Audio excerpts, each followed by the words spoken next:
Hello and welcome to another episode of Retrospection. This time we're plunging into the deep end with NBC's sci-fi series Seaquest DSV. My name's Colin and you want to kill me, don't you? The warrior in you wants to taste a little blood. How do you know I haven't? Tasted my blood? Oh. I've never killed you. I mean, I know you haven't killed me. I'm pretty sure about that. I haven't tasted your blood, Colin. That's true, as far as I know. Yeah. And my name's Paul, and it's nothing compared to the pain I'm about to ask you to suffer. What, 2 hours of this? Are we talking about our show or Seaquest? Oh, I don't know. We'll find out at the end of the episode.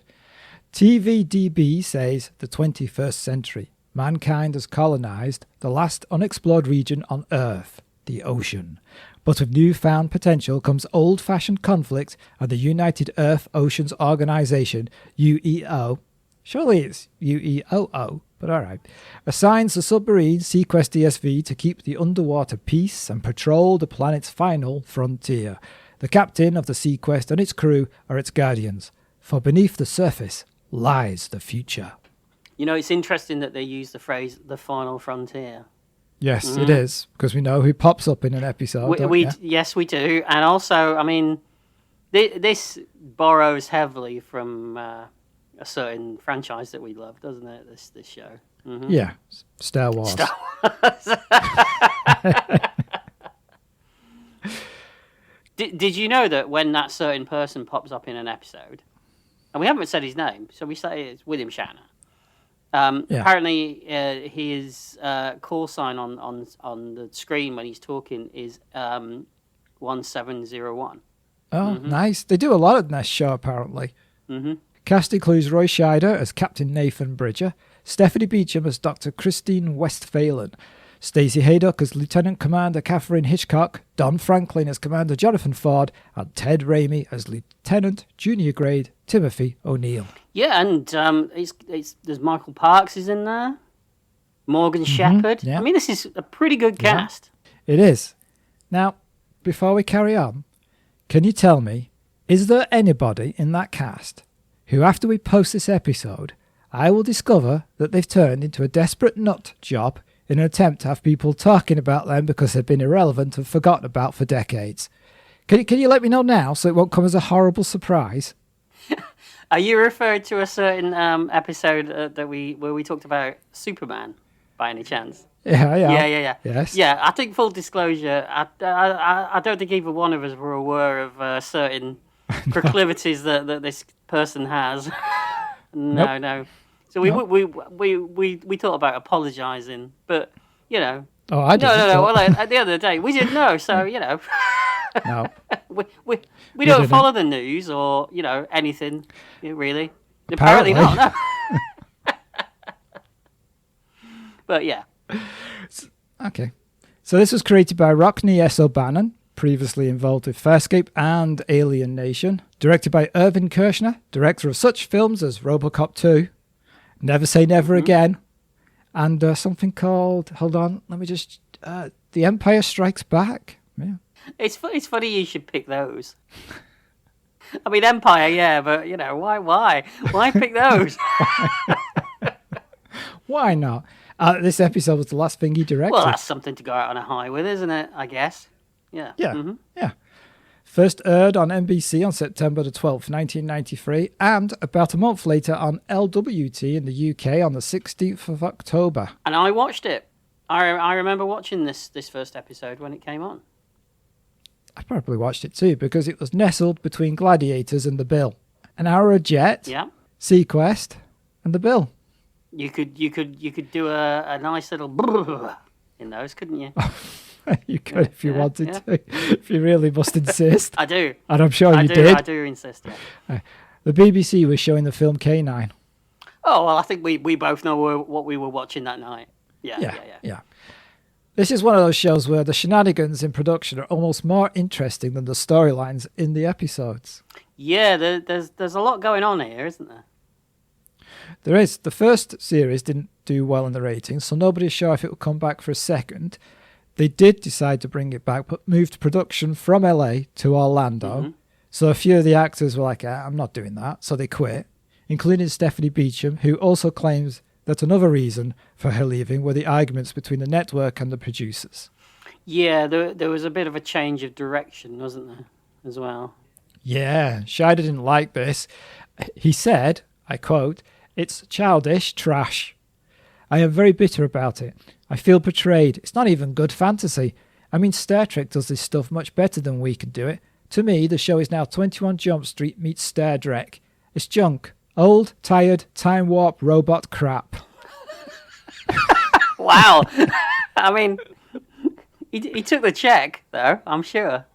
Yeah. Now, a competent producer would have quietly spoken to Scheider and told him that they would address his issues with the direction of the show, and in return, could he not publicly diminish it because this was damaging the show and people's jobs. But instead, one of the executive producers publicly said, "I'm sorry he's such a sad and angry man.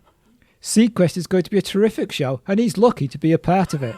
That's not going to help, is it? What a prat. That's really not going to help at all, is it? It's like one of us doing it about the other. I mean, we just say it to each other, you know. So yeah, that's true. We don't publicly post it somewhere. So, Seaquest was facing cancellation again. Scheider asked to be released from his contract, but producers said they would only do that if he came back for a few episodes in the third season so they could kill him off. I didn't know that. I knew about the coming back for a few episodes, but I didn't know that they killed his character off. No, I didn't either. At the end of the second season, we had Seaquest being captured and transported off Earth by aliens. The third season begins with the sub being returned to Earth 30 years later, and the series was retitled Seaquest 2032, when Michael Ironside takes over as captain for the third and last season. I don't think I ever saw any of those.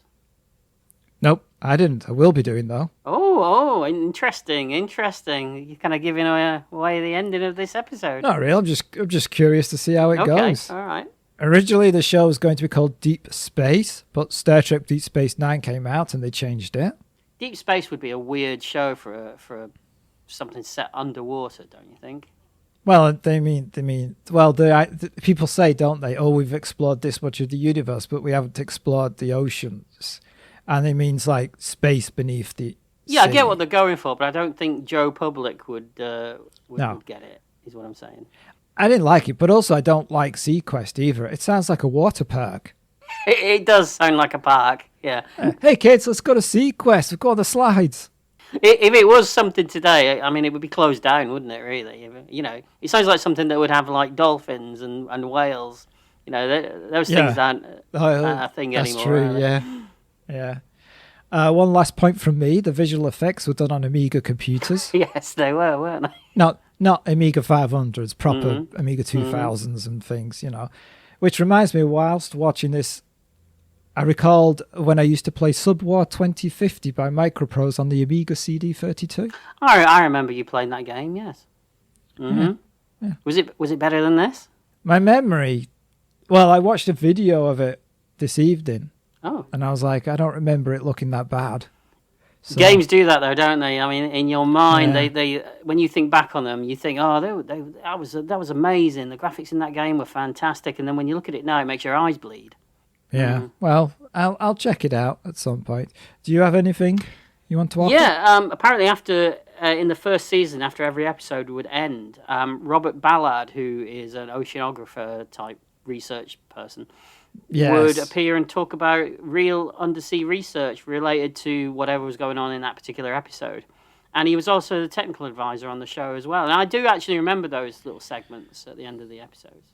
Oh, I didn't know they had those on the UK versions. Yeah, I remember them, but I think I used to switch it off.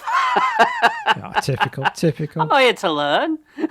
You know, I don't need to learn things when I'm watching this show. Right. You talked about when the ratings dropped, and I looked into like some of the things that they included in the later seasons, and apparently they introduced the Roman god Neptune at one point.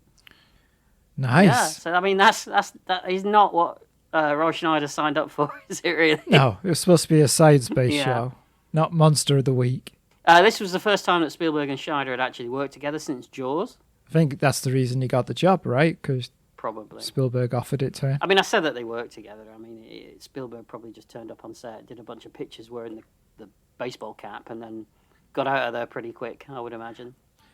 Yeah, otherwise, why wouldn't Scheider have talked to Spielberg about the problems with the show? You'd think so. If he was yeah. And they hadn't worked together since Jaws, so that was, 1974? So, it was a it's while. not like they were best friends or anything. No. It was a bit of a surprise after the first season that they did renew it, because the ratings were quite low for season one. This was perceived to be because it scored well with the 18 to 34 age bracket, which is apparently supposed to be like the golden point that people want to reach in TV. Or so they say, anyway, because apparently an anonymous exec was quoted as saying they spent a lot of money and they don't want to look bad, so they're calling a defeat a victory. That sounds like modern Star Trek. It does, doesn't it? That is exactly what was going through my mind when I read that.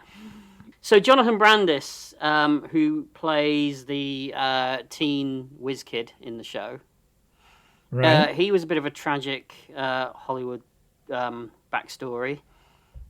He was a teen actor who starred in one of the Neverending Story movies, and he was tipped to be quite a big star at one point. He almost got the role of Anakin Skywalker in Attack of the Clones, and I think he was in a Bruce Willis movie called Heart's War as well. Oh, yes, World War II. Yeah, but a lot of his stuff got left on the cutting room floor, which kind of sent him into a bit of a spiral, and unfortunately he died by suicide in 2003. Oh dear. Yeah. All right. Well, thanks for that, Paul. Yeah. I like to leave you on a high, Yeah. Did you have anything else uplifting to tell us? I don't know. That's all I've got. All right, let's hear a promo from Seaquest. This Sunday at 8, 7 Central, from executive producers David Burke and Steven Spielberg, the highly anticipated series premiere, Seaquest. The fastest, largest, most powerful submarine ever. 1,000 feet of sleek black titanium designed to explore the uncharted depths of the Earth's oceans. Its captain, a man of science, a man of compassion. Hey, kid, good work. But most of all, a man of action. Use your guts. That's what you've got them for. Its crew, elite professionals. The diagnostic sweep couldn't even find it. It's pretty cool. Whoever planted this thing really knew what they were doing. On board, one very special crew member. I need your help. Help? Critics say it's the most lavish series on television. When undersea conflicts arise, the first ship, the only ship qualified to answer the call, is the Seaquest. Fire. Beneath the surface lies the future. Seaquest premieres Sunday at 8, 7 Central on NBC. The wait is almost over. The wait is almost over. If only. If only. All right. So we open with shots of the world, ocean and its mammals, and a speech from John F. Kennedy about the ocean and humanity's ties to it. And how much salt we all have in our bodies as well, which kind of freaked me out because I do eat a lot of salt. So if I've already got salt, I'm adding to it. So it's not good for you, It's Paul. not good. It's not, is it? I know. I need to cut down. I need to cut down. Yeah. Average opening theme, I'd say. I think it owes a lot to Battlestar Galactica, don't you think? Ooh, yeah. Yeah. Mm-hmm. Yeah. We get a text saying it's set in the near future. The NBC promos claim it's 2018. I love it when these shows are set far in the future, Yeah, not fair enough. Not far enough. And we're deep in the North Atlantic Ocean, and we get a guy in a submersible being chased by somebody. He's being fired at. The guys chasing him sound like pirates. They do sound like pirates, and he looks like the most 90s guy that I've ever seen in my life. He's even got the baseball cap turned backwards, and he's got the hair and everything. 90s McNineties. 90s McNineties, yeah. Yes, yeah. We should point out we are going to see a lot of that late 90s, early 2000s CGI. I really don't like this early CGI. Although I guess it was good for the time, but I've got a lot of problems with the underwater shots in this because they're so dark that you can barely see anything. And does that help the CGI in a way? Do you think? Well, I mean, it is dark at the bottom of the ocean, Paul. Yeah, I mean, I get that that's what they're going for, but it also, I would imagine, hides a lot of sins as well. Yeah, there's a lack of texture on any of the effects. There is, yeah. They're very flat. Yeah. Yeah, but that was it at the time. What you going to do about it? This guy appears to have been plundering in somebody else's area, which you've done a few times, haven't you? No comment. So it seems the oceans are split up into confederations, each protecting their own area with different attack subs. Yeah, I mean, it's pretty easy to follow, this, isn't it? Yeah, yeah. We got a bunch of different confederations that are about to go to war in a place known as the Livingston Trench. No, that wasn't a detective from the 80s, Paul. Don't even think about it. That's exactly what I was going to say as well. Seaquest moves into the trench, and we have Captain Stark. She's in charge. Ooh, this. Oh, you like her, do you? No, this performance. Oh, it's hard to tell the difference between you liking her and being upset by her. It's a similar sound you make. Most of the performances in this, I think, are pretty good. But this Captain Stark performance it's not great. It's very, very earnest, I think is the best way of putting it.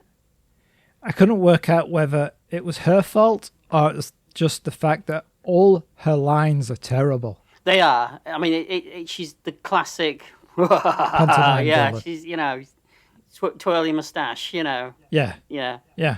It's not great. It's not great. No.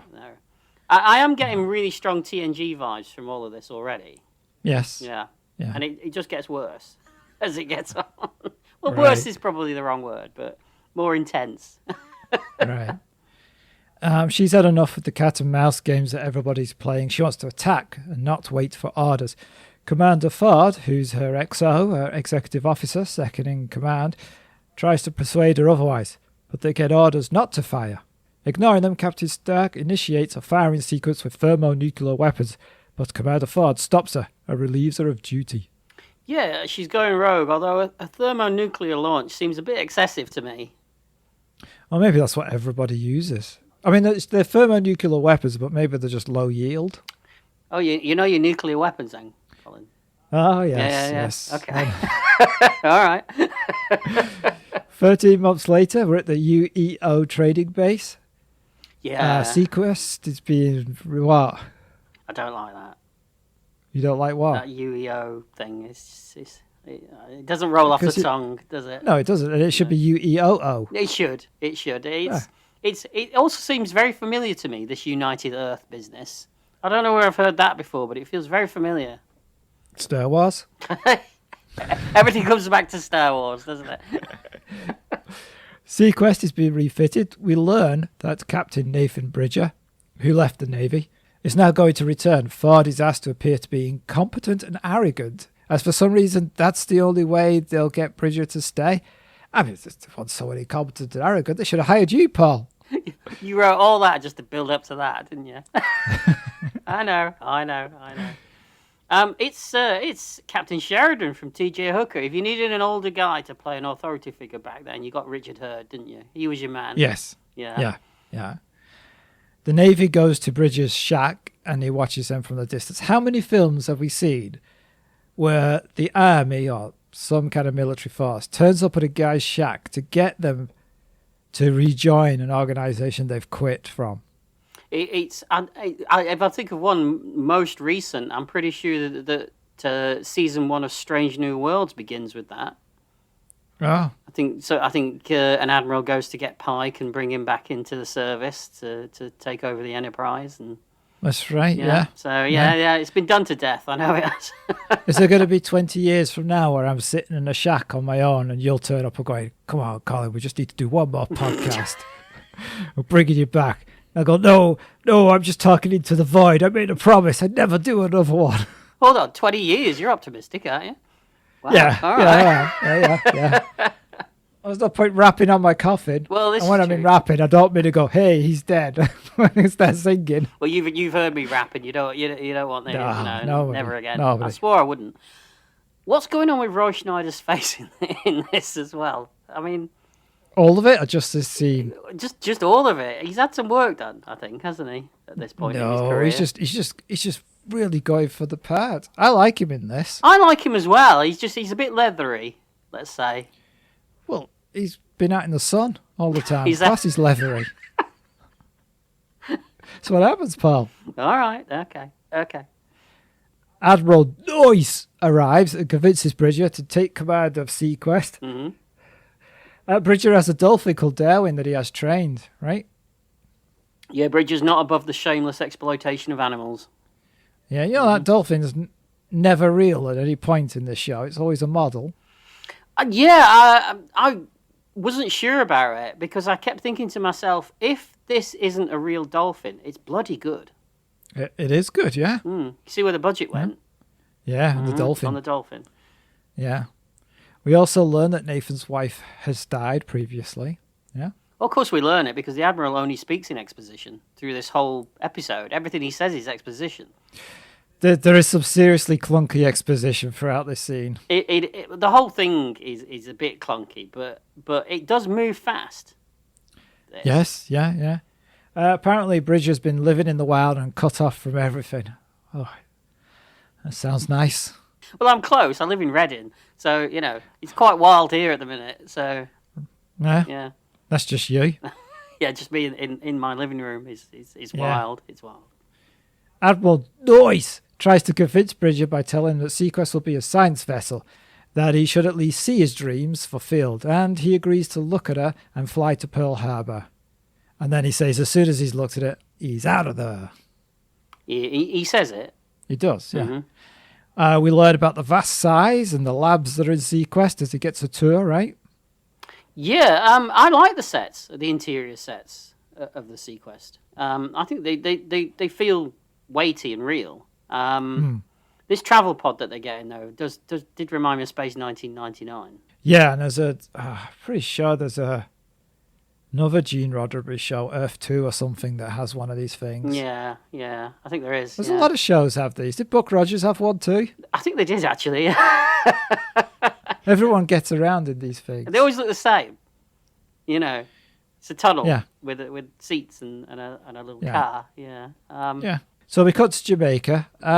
This new bad guy, villain, the main guy. I don't think we get his name mentioned in the episode. No, I didn't remember a name either. Oh. But this is Michael Parks. Yeah. Yep. He's annoyed that the UEO has restricted his activities in the oceans and his way of making money. So he's going to take out Seaquest with the help of the now disgraced Captain Stark. Yeah, and he's going to use his own son involved in this plot as well. I've got a fact about the guy playing him, actually. Oh, wait.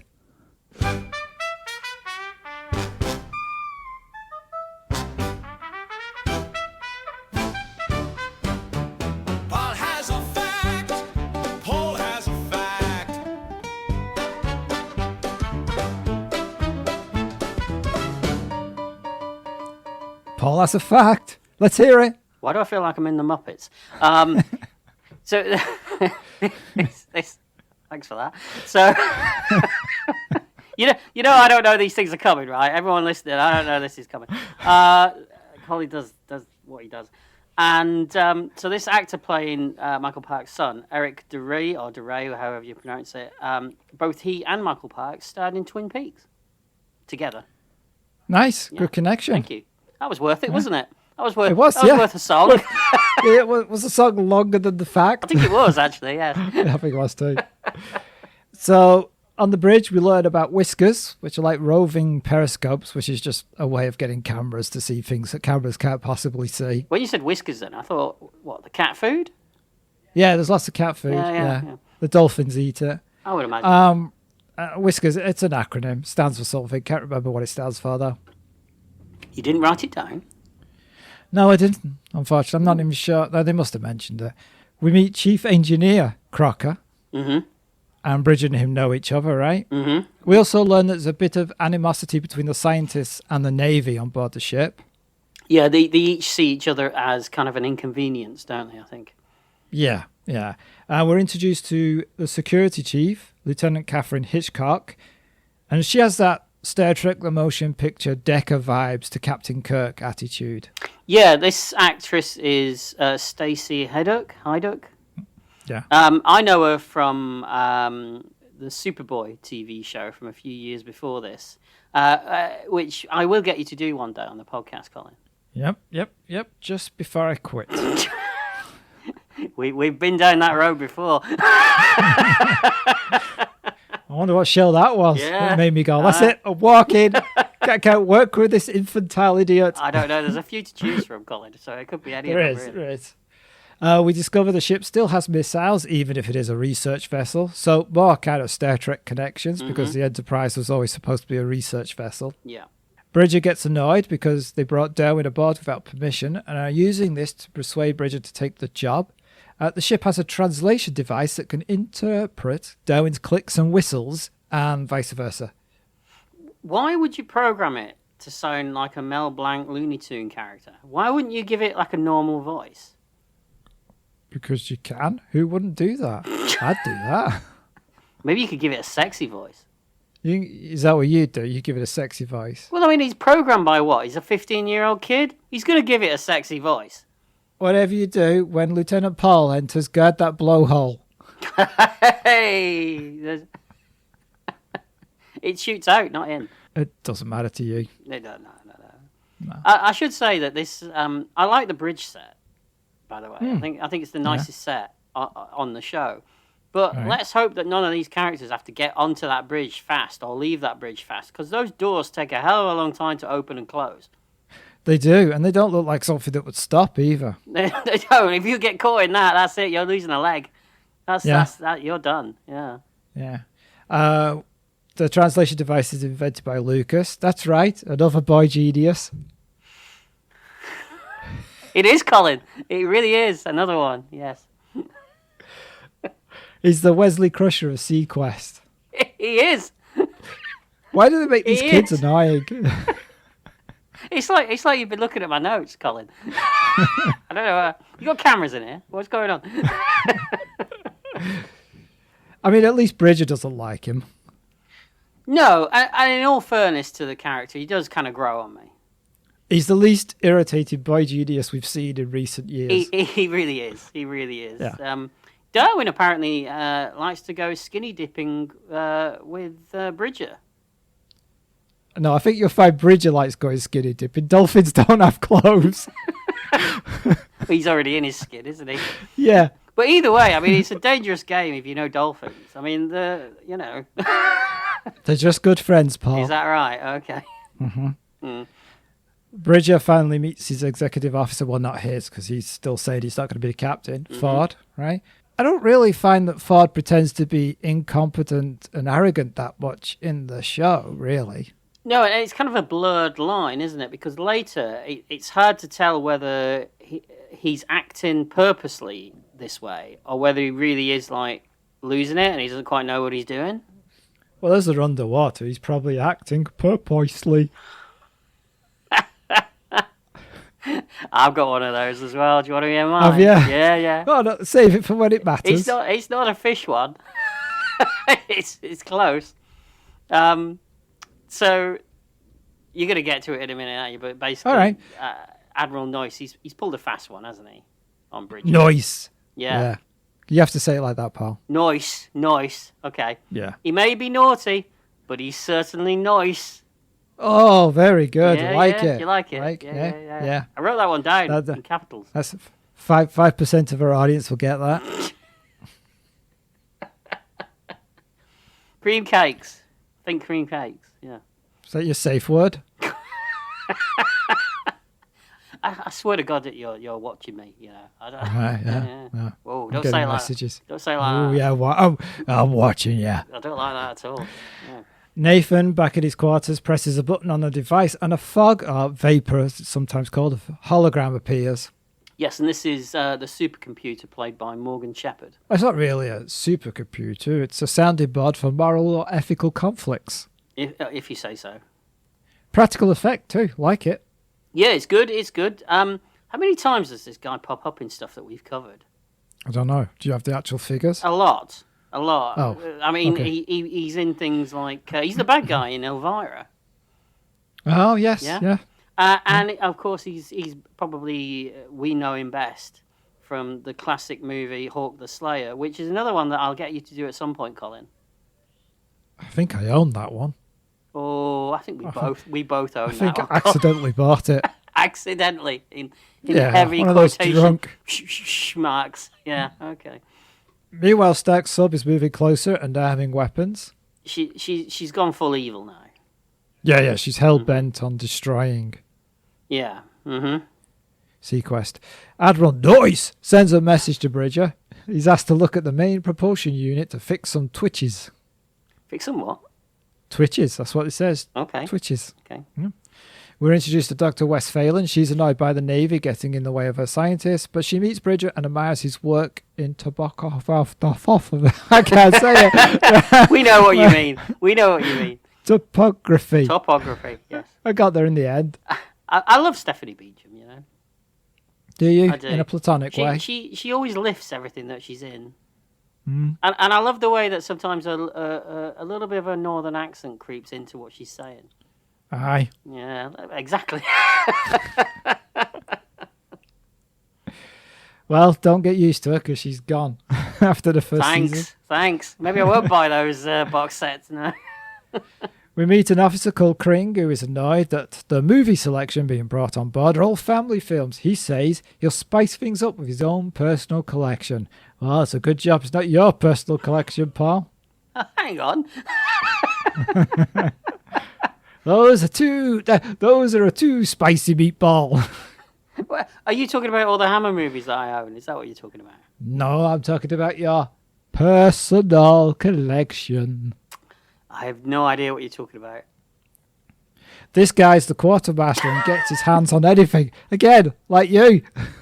I mean, basically, he's annoyed that he basically just wants a bunch of porn, doesn't he? I believe that's what he's going for, yeah. I mean, can they not get Wi-Fi on the Seaquest? I mean... Well, this is before the internet. This is the thing of every science fiction show that ever existed. Nobody foresaw the internet. It's weird, isn't it? Although I suppose it's hard to get communication at the bottom of the ocean anyway. So I guess. But I mean, submarines surface to communicate. Yeah, but this is the far future of 2018, Colin. You know. That is true. Yeah, I forgot that. Yeah. Although, you know, as morale goes, I guess wanking is important. Any Chinese part is useful. Wow. Is that racist? I don't know if it is, but it's staying in. Come on, that's the best gag of the whole thing, though. We've got to leave it in. Our listeners don't care. Sturk's pirate submarine fires missiles at a power station, causing casualties, and the Seaquest decides to help. And that's the end of part 1 of Seaquest DSV. Stay tuned for part 2. What shall we do with the drunken sailor? What shall we do with the drunken sailor? What shall we do with the drunken sailor? Early in the morning. Godspeed, the whales are running. Godspeed, the whales are running. Godspeed, the whales are running. Early in the morning. Hooray, and up she rises. Hooray, and up she rises. Hooray, and up she rises. Early in the morning. There we go. That was a clip from one of the episodes of Seaquest where they all sing that song because they're in trouble and peril at the sea. Oh, wow. Okay. I look forward to that.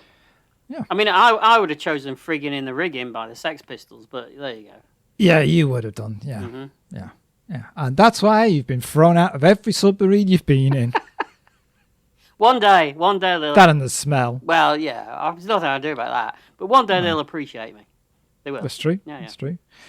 So with episode 2, originally this was a feature-length pilot, and then they split it afterwards, as usual. So at the halfway point, thoughts so far? It's going lickety-split. It is. It's moving fast. Yeah. A lot of exposition, but they've got a lot of world building to do. I'm all right with it so far. Yeah, my biggest the two things that I'm having problems with so far are Captain Stark, because it's just a cartoon character basically. Yeah. And I love the sets of the Seaquest, but I hate the exterior design. It just looks dull. Yeah, it does. It does. It's not a memorable ship in any way whatsoever. Not at all. Right. Kind of looks like a giant penis as well, but okay. Surprised you didn't like it then. Hey! Hello. Okay.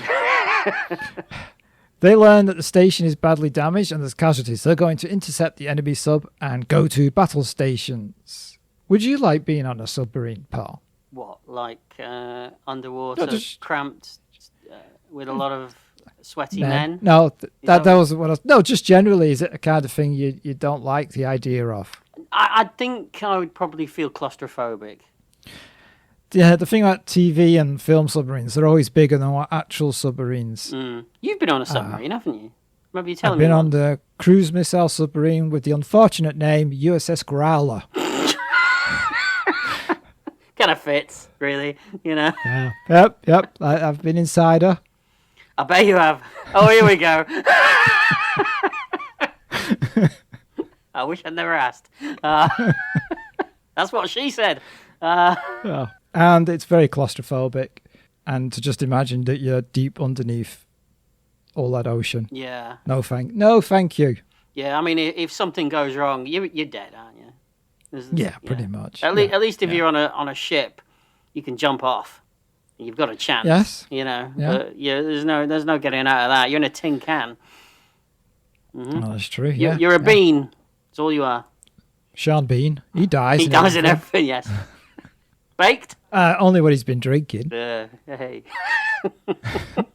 Still got it. Bridger says they should tag the renegades and so that they know where it is all times, but go and rescue the people on the station. Ford wants to immediately go after the sub, so there's disagreement between Ford and Bridger. But this, to me, it's not Ford acting incompetent, it's a fair enough argument. Yeah. You know, it's the military versus the more scientific and life-saving approach. I did like the all the shots of people like locking things down because they're going into like a red alert mode.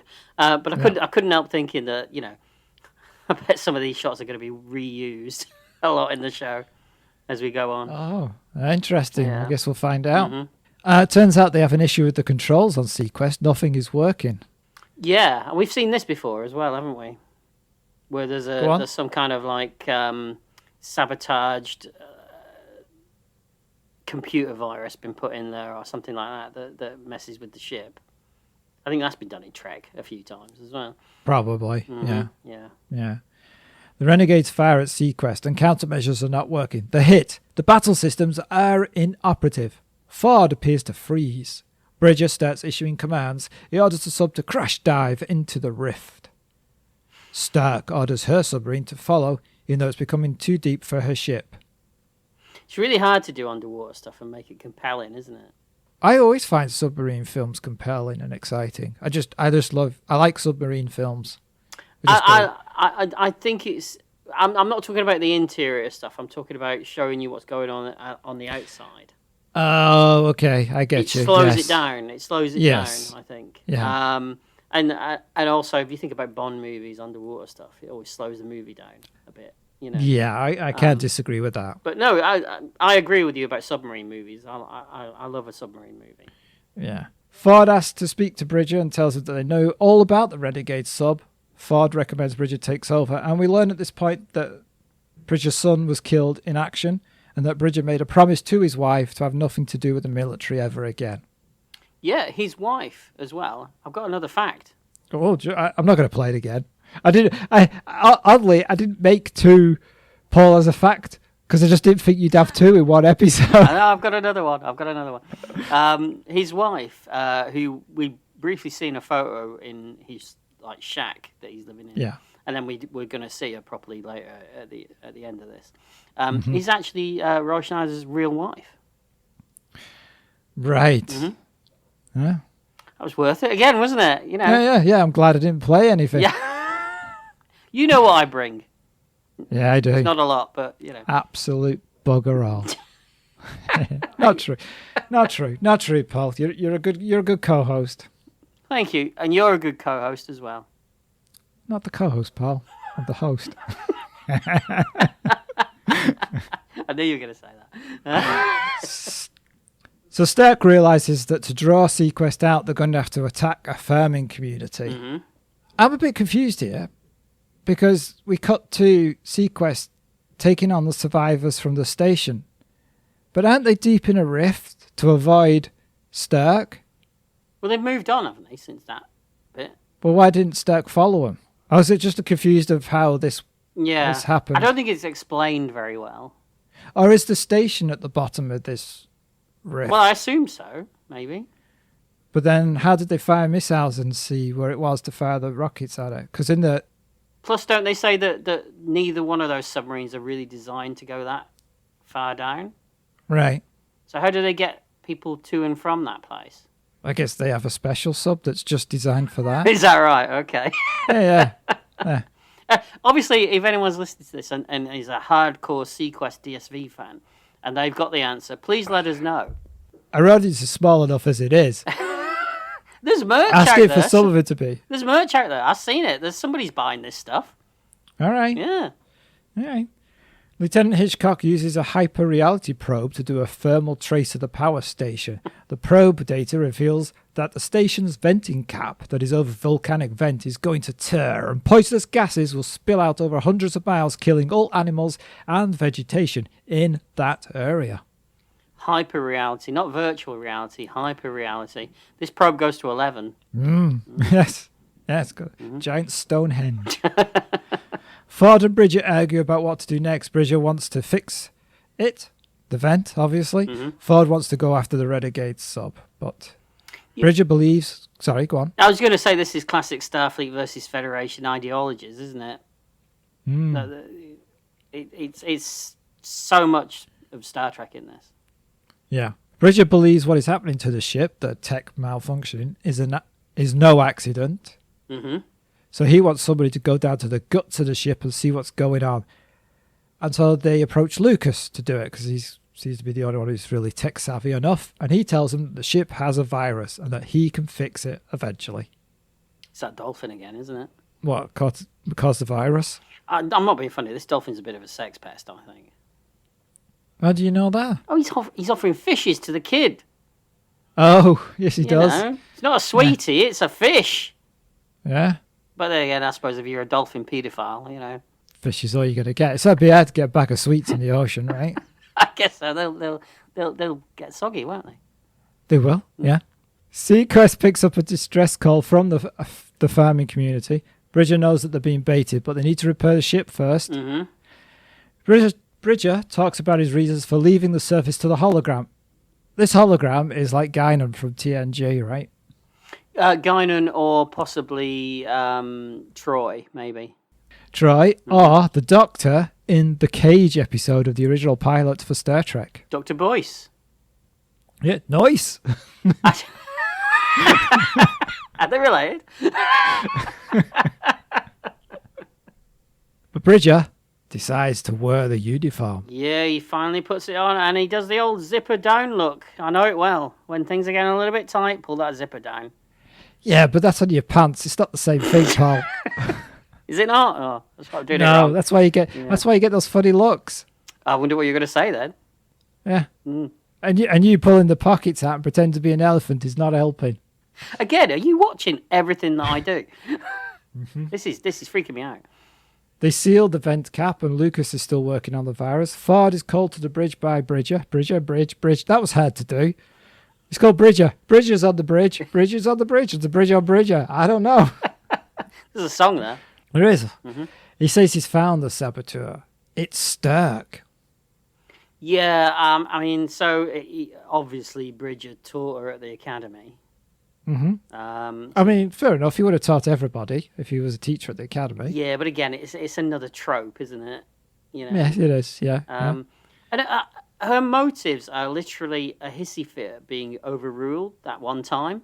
Yes. It's not like she was overruled all the time. No, it's just one time. It's just that one time when she tried to launch thermonuclear weapons when she wasn't supposed to. Well, it was a biggie, I guess. Yeah, but it's a fair enough telling off, isn't it? One would think so, yes. Yeah. Bridger has a way to work around the virus she implanted into the ship, and then we have a montage of them repairing systems and setting it up, right? Yeah, this montage is very reminiscent of the finale of Wrath of Khan, don't you think? You know, where they're getting the ship ready for the final battle, and you see them loading the torpedoes and all of that. They're really strip mining Star Trek at this point. They are, yeah. Another farming community is under attack. They pick up a signal to the Oregano. They pick up a signal to the Oregano sub. They pick up a signal to the Renegade sub and they piggyback on it. Bridger talks to Stark, but she's not having any of it at this point, right? No. She's set in her ways. Yes, yeah. Seaquest can fire one torpedo, but with no auto tracking. Bridger has a plan. Darwin is going to swim out and tag the enemy boat. Yeah, again, he's not above using a dolphin to get himself out of a dangerous situation. Yeah, yeah. Bridger orders a 20% charge on the torpedo. He doesn't want to destroy the Renegade sub. Just tickle it. When he's explaining to Darwin what he has to do, and he talks about swimming and tagging and all that, again, Darwin brings up the skinny dipping thing. Yeah. He's got an unhealthy obsession with middle-aged male nudity, I think, this dolphin. Well, he's not alone. Something you want to tell me? Why do you think I don't wear any clothes right now? Whoa! Don't give all the jewels away, please. Oh, my jewels are safely tucked away. We can only thank the Lord for that. Really. Yeah. The enemy moves into firing position. Bridger communicates that the Renegade should surrender and the farming community should move to safe areas. I did think it was a fun moment when Bridger can't remember the name of the organisation that he's working for. Yes. He does the whole "I'm Captain Bridger" and he goes, "How does it go again?" that was a nice little moment. Bridger orders all outer torpedo doors open. The classic Kirk bluff is coming. That's right, because that's what Sturt thinks, that he's bluffing, and moves into attack position, and she floods all the torpedo tubes. They let Darwin out, and he swims across and tags the Renegade sub. Seaquest fires, and after a few tense seconds, the torpedo hits the Delta IV Renegade sub, and it goes down. He does. Main villain learns that his plan has failed and that his son might have been killed. But Stark has escaped, apparently, in a sub of some sort. We're led to believe, yes. Yeah. That's a shame. It's also weird because she was the last one on the bridge yelling, "Cowards, cowards, it's all your fault." She does. She turns into a little kid, doesn't she? Yeah. It's the one moment in the whole thing where I was kind of embarrassed. You ever get that when you watch something and somebody's performance is so bad that you just kind of feel embarrassed that you're actually seeing it, Yeah. Yeah. That was that moment. Yeah. Lucas visits Bridger at his quarters and asks if he's going to stay. Bridger says he made a promise, but it seems like he is going to stay after all. This Lucas moment in the quarters with Bridger, kind of like when David goes to see Kirk at the end of Wrath of Khan, and they have a little bit of a heart-to-heart, Yeah, and that's the end of Seaquest DSV. So it's time for our decisions. Your unit may be right or may be wrong. It's just an excuse for this pointless song. Is it a hit or is it a miss, or are they just taking the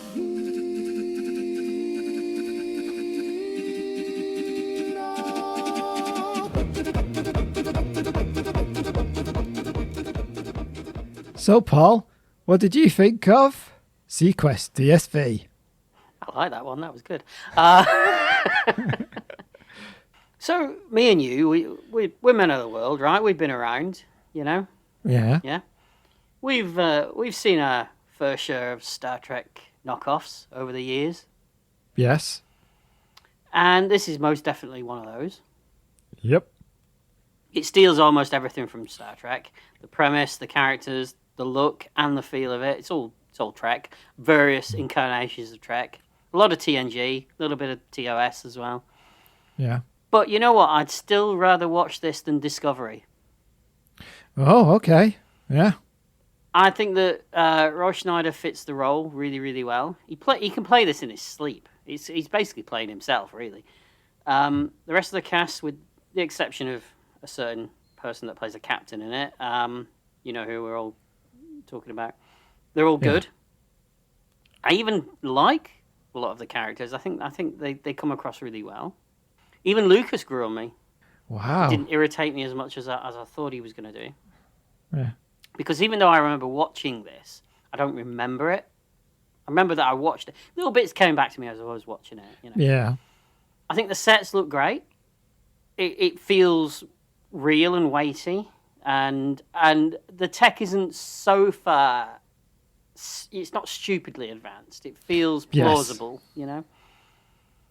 I'm not a fan of the exterior look of the ship or any of those visuals, really. I think that everything's murky and gloomy and dull and you can't see much. I'm guessing they're trying to go for realism, as you said earlier, about it being dark at the bottom of the sea. But honestly, the darkness probably hid a lot of the shortcomings of the CGI as well. And it still doesn't look great. But overall, I really enjoyed catching up with this show. And it's something I haven't thought about for 30 years, probably, Seaquest.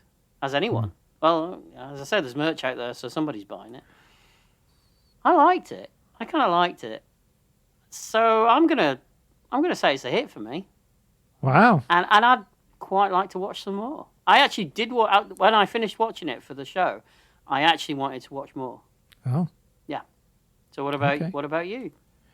For the positives, I think Roy Scheider is also great in this. Good choice as captain.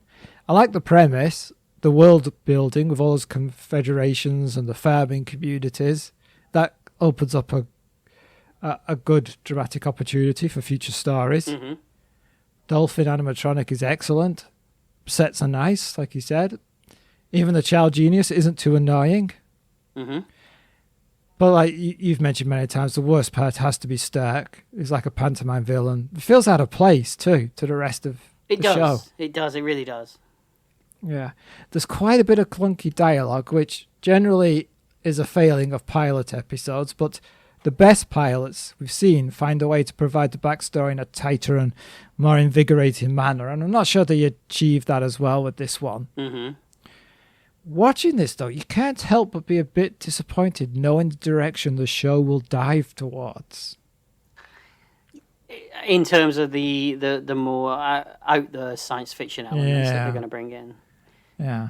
You see, maybe I think that's probably where we differ, because You're looking forward to that. I would look forward to that stuff because I want more silliness, you know. Right. I want more. I want more aliens and more outlandish set pieces and things like that. That appeals to me. But then, aren't you just watching Voyage to the Bottom of the Sea? Yeah, Voyage to the Bottom of the Sea, done 20, 30 years after. All right. Like 20 years, isn't it? But yeah, I mean, we could say that about TNG. Why watch TNG when you why watch TNG when you've got TOS? You know?